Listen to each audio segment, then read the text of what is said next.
دادگاه ناحیه سینا 5 مقام بانک مفلس شده تاج پرام بانک را با گناه از خود کردن پول مشتریان به سالهای طولانی زندان محکوم کرد. سازمان عفو بین الملل کشورهای اتحادیه اروپا را برای اخراج مهاجران افغان تنقید کرد و گفت این کار باید قطع شود. اجاره حال ما چی کنم اینجا با مجبور هستم یا طالب بری یا داعش بری. مشورت زنانی در کوچه مانده تاجیک با آنهایی که میخواهند شوهر دوم کنند پیش از نکاح عقد نکاح رسمی ببندید تا فریب نخورید.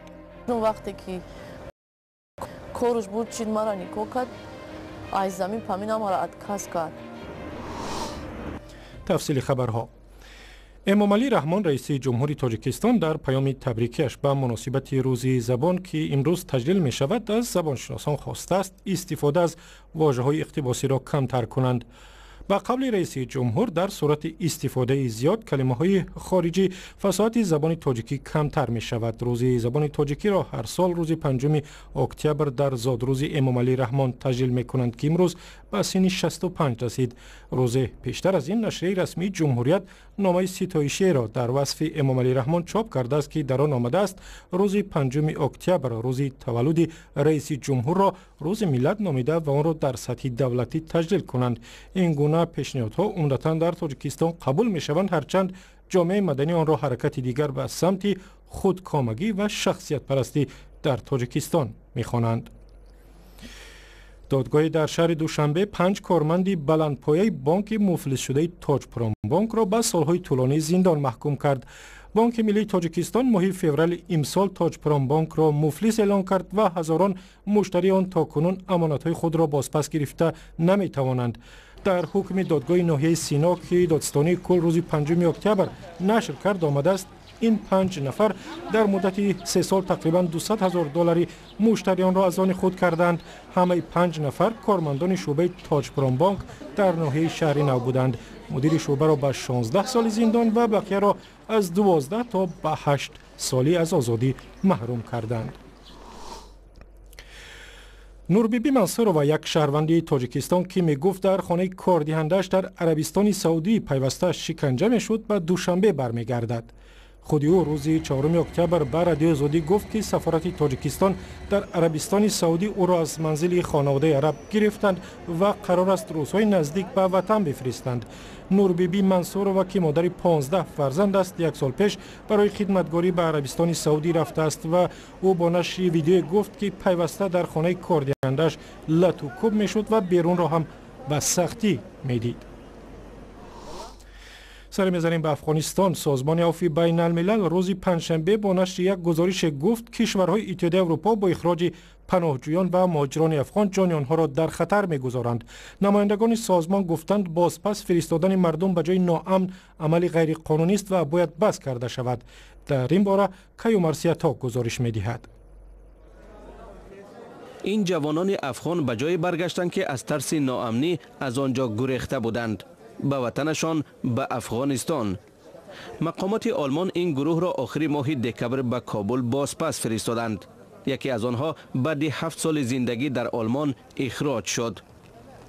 به خاطر اروپا بسیار چیز از دست دادم مگر مجبور بودم اونجا باشم. هیچ کس وطن خود مثلا دوست نداره. من دوست از من که هیچ کس زیادتر دوست نداره. مگرم اجاره حال ما چی کنم اینجا با مجبور هستم یا طالب بری یا داعش بری. اخراج پناهجویان و مهاجران افغان با موافقت حکومت‌های آلمان و افغانستان صورت می‌گیرد. بر اساس سازشنامه دو طرف هزاران مهاجر افغان باید به کشورشان بازگردانده شوند. چنین عملکرد آلمان و کشورهای دیگر اتحاد اروپا را سازمان عفو بین الملل روز 5 اکتبر غیر قانونی نامید و خواست که اخراج افغانها را بس کنند. به گفته سازمان بازپس فرستادن مهاجران به ورطه مرگ انداختن آنهاست. هیچ گوشه خاک افغانستان برای افراد اخراج شده آرام نیست. برای همین ما می خواهیم تا زمان امن‌تر شدن کشور اخراج را موقتا قطع کنند.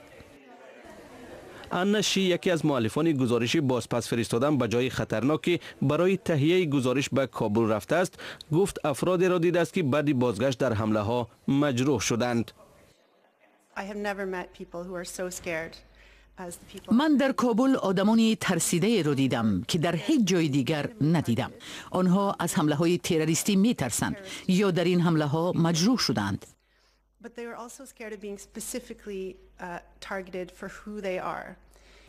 سازمان عفو بین الملل میگوید در افغانستان قتل و شکنجه، طمع‌جویی و نقض حقوق بنیادی انسان بسیار زیاد است و 20 گروه تروریستی در آنجا عمل میکنند. به قول سازمان سال 2016 هم از اروپا بیش از 9400 افغان را به وطنشان بازپس فرستادند که 6000 نفر بیشتر از سال 2015 هم است. با وجود آنکه امریکا و شریکانش در اروپا طالبان را سال 2001 در افغانستان سرنگون کردند، اما این گروه همچنان حمله و بمبگذاری ها را ادامه می دهد. امنیت در پایتخت این کشور شهر کابل نیز همچنان ضعیف است. فرهنگستان علوم شویتسیا ادیب جابانی تبار از بریتانیا کازو ایشیگورو را روز 5 اکتبر برنده جایزه نوبل برای ادبیات اعلام کرد. نویسنده 62 ساله با کتاب‌های بقیه روز و مرا از دست مده معروف است و با گفته فرهنگستان علوم شویتسیا در این کتاب‌ها نیروی عظیم احساس انسانی نشان داده شده است. ادیب شناخته در شهر ناگاساکی در ژاپن تولد شده است و سپس همراه خانواده به بریتانیا مهاجرت کردند. بر اساس داستان بقیه روز او فیلم آفریدند که به جایزه اسکار نیز پیشنهاد شده است. برمیگردیم به تاجیکستان. در کشور که قبلا ازدواج پیرانسالان با زن جوان به عقد نکاح رسمی صورت می‌گرفت، حالا مقررات را سخت‌تر کردند. دیگر پیرمرد اگر زن گرفتن خواهد باید با زوجه آینده حتما عقد رسمی ببندد، چون مولا این سند را پیش از نکاح طلب می‌کند و مقامات نیز. حامیان حقوق در تاجیکستان میگویند در کوچه ماندن همسران طلاق دیده سببی و مردان پیر سبب جدی گرفتن مسئله شده است. زرنگیز نوروزشاه گزارش می‌دهد. شرافت حلیموی 39 ساله 2 سال پیش با مرد 66 ساله که همسرش فوتیده بود ازدواج کرد. او فرزندان و شوهر را خوب نگاهبین میکرد، اما یکی از فرزندان بزرگ شوهرش پای فشاری کرد تا موی سفید همسر را از خانه بیرون کند. شرافت و همسر بزرگسالش نکاح رسمی نداشتند و از حق دعوا برای منزل و پرستاری محروم شد. وقتی این بچه بانیسا برآمد گفته زن تبگی بر من نمیخوام زن ترا بینم، نمیخوام زن تبو بینم. شوهر شرافت برای به دست آوردن دیل او وعده تامین روزگار و سرپناه داده بود. او هم خیلی فکر کردن که زن اتمون نگم فرزند میاره صاحب خونه میشوه. ما گفتم که تو مرا گفتی ما این خونه در کار نیست، تو مرا وردی زمین تا نشون دادی و چه ما وردی زمین تا نشون دادی، گفتی که ما زمینه برای شرافت بچه‌ام که راهش نتیم میارم در چی میکنم. وقتی که کارش بود چید مرا نکاح کرد، از زمین پامین مرا اتکاس کرد. در تاجیکستان صدها زن میانسال و بزرگسال سرنوشت شرافت را دارند. آنها با مردان بزرگسال شوهر میکنند و در صورت فوت مرد یا ناراضگی عضوی از خانواده شوهر به حق و میراث از خانه بیرون کرده میشوند. در چند سال اخیر تعداد زن و مردان بزرگسالی که ازدواج خود را در مقامات ثبت اسناد شهروندی رسمی میگردانند به مراتب افزوده است. سن سال آنها از 70 زیاد هم هست، هم زن و هم مرد و میخواهند که نکاح خود را به رسمیت درآورند. مقصد آنها حمایه از عائله های خود، یعنی که بعد از سری من عائله من و فرزندان من در کوچه نمانند، مبادا که فرزندان من آنها را پیش راه نسازند، گفته نکاح خود را به قید میگیرند. در اداره ثبت اسناد شهروندی ناحیه فردوسی در یک ماه 5-6 جفتی از 50 ساله بالا عقد نکاح می‌بندند که در قیاس به سالهای قبلی بیشتر است.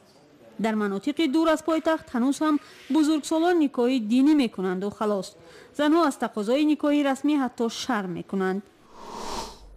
و در باره مسائل اقتصادی صحبت میکنیم. در تاجیکستان یک چند دهه هست که مردمش کشاورزی نمیکنند و به کار دیگر یعنی زرشویی مشغولند. شوگناو در جنوب تاجیکستان یکی از کانهای نچندان بزرگ طلا است و بعضی از ساکنان دهاتی اطراف در آنجا زحمت زیاد میکشند و ماهی تقریبا تا $300 فایده میگیرند. همکاران ما در کان طلای شوگناو بودند و این گزارش را فرستادند. در موضع شوگناو بسیاری از ساکنان محلی به استخراج طلا مشغول هستند. در این ناحیه یک چند دهه است، اما نه کشاورزی و یا یگان کار دیگری در آنجا نیست. جویندگان این متل گرانبها آن را به طور دستی استخراج میکنند. برای دریافت یک ذره طلا 10 کوبمتر سنگ و شغل شستشو می شود.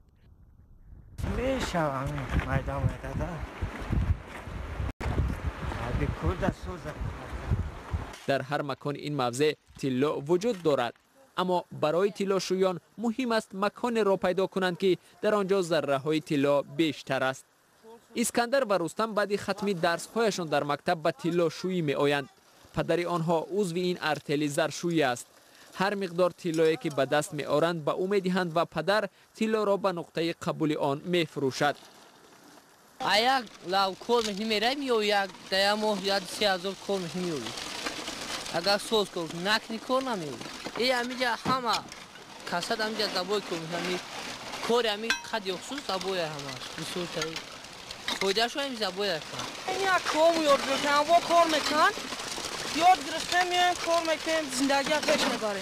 در شوگناو نیم عصر باز طلا استخراج میکنند. در کنار طلاشویان استخراج صنعتی طلا نیز به راه مانده شده است. عین زمان در اینجا چند شرکت کار میکنند. برخیشان دولتی و بعضی دیگر خصوصی هستند. شرکت ها معلومات حجم استخراج طلا را نمیگویند، چون که طبق قانون این معلومات مخفی است. принципе رسیب она очень легко. Тут زرشویی خیلی آسان است. همگی چند عمل دارد. رگ را باید کنی، ببری و بشویی. باقی مانده های شستشو را ما در یک شبانه روز یک مرتبه در چوبناوه تفتیش میکنیم که چقدر زر به دست آمده است. با همین تمام. زمستان در این موضع چند متر برف میبارد. تا برف اول شرکت ها شب و روز کار میکنند. رگ و شغل طلادار را ماشین های عظیم تا تجهیزات شغلشویی میکشانند. طلا در ظرف های ویژه تکشین می شود. اما به گفته متخصصان با چنین شکل استخراج تا 8% طلا تلف می یابد. ارتل طلاشویی آدینه 130 هکتار را در این موضع در اختیار دارد. در 12.5 سال کار این شرکت قریب به پررگی این موضع را کار کرده است. در مورد حجم طلایی به دست آمدن نمیگویند، اما گفتند در این مدت از نقشه 1 برابر بیشتر طلا شستند. ما همین خیل کلکتیو را تشکیل کردیم. آنها را در داخل و خارج کشور تعلیم دادیم. حالا آنها در شرکت ما کار میکنند. در تاجیکستان تا کنون 130 کان طلا کشف شده است. حجم استخراج طلا در کشور سال به سال می افزاید. سال 2012 در کشور 2.5 تن طلا استخراج شد. سال گذشته حجم طلای استخراج شده به 5 تن رسید. امسال در نقشه است حجم استخراج طلا باز 25% بیشتر شود. بیشتر مجوز استخراج طلا را در کانها شرکت‌های مشترک تاجیکستان و چین به دست می‌آورند. ناوابسته به شکل مالکیت همه طلای استخراج شده در تاجیکستان را بانک ملی خریداری می‌کند که در خزینه طلایی و اسعاری کشور نگهداری می‌شود.